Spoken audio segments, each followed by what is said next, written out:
fait que la résidence principale ne sorte pas du champ d'application de l'ISF fait que la majorité des déclarants resteront assujettis à l'ISF. Cette réforme de l'impôt sur la fortune devrait être présentée dans moins d'un mois au Conseil des ministres.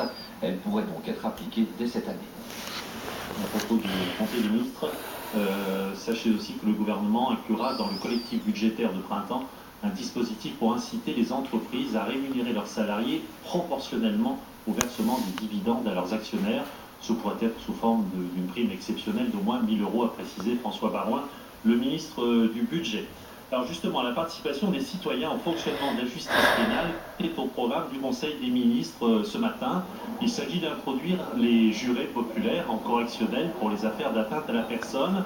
En un mot, rapprocher les citoyens des juges. Un projet de loi qui laisse perplexes magistrats et anciens jurés de cour d'assises. Henri Dreyfus et Pascal Delporte ont rencontré l'un d'eux.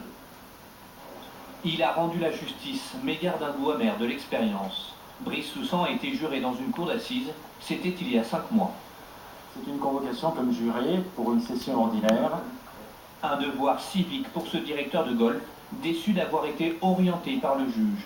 Au bout du délibéré, la condamnation à 3 ans ferme d'un homme dont il ne sait toujours pas s'il est coupable.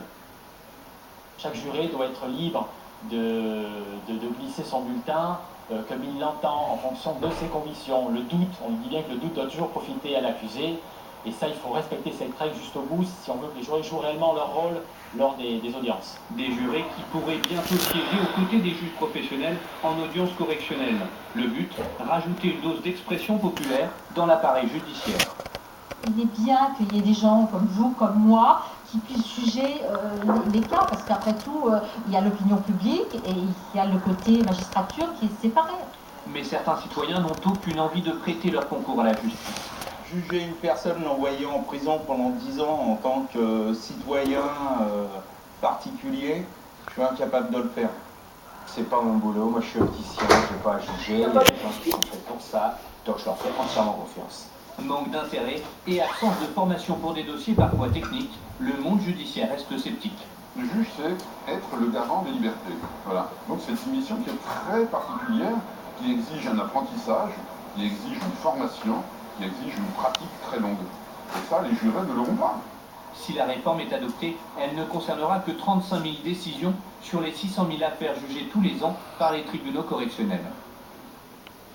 Pas de surprise, après avoir renoncé à se présenter en 2007, Nicolas Hulot se lance finalement dans la course à la présidentielle de 2012.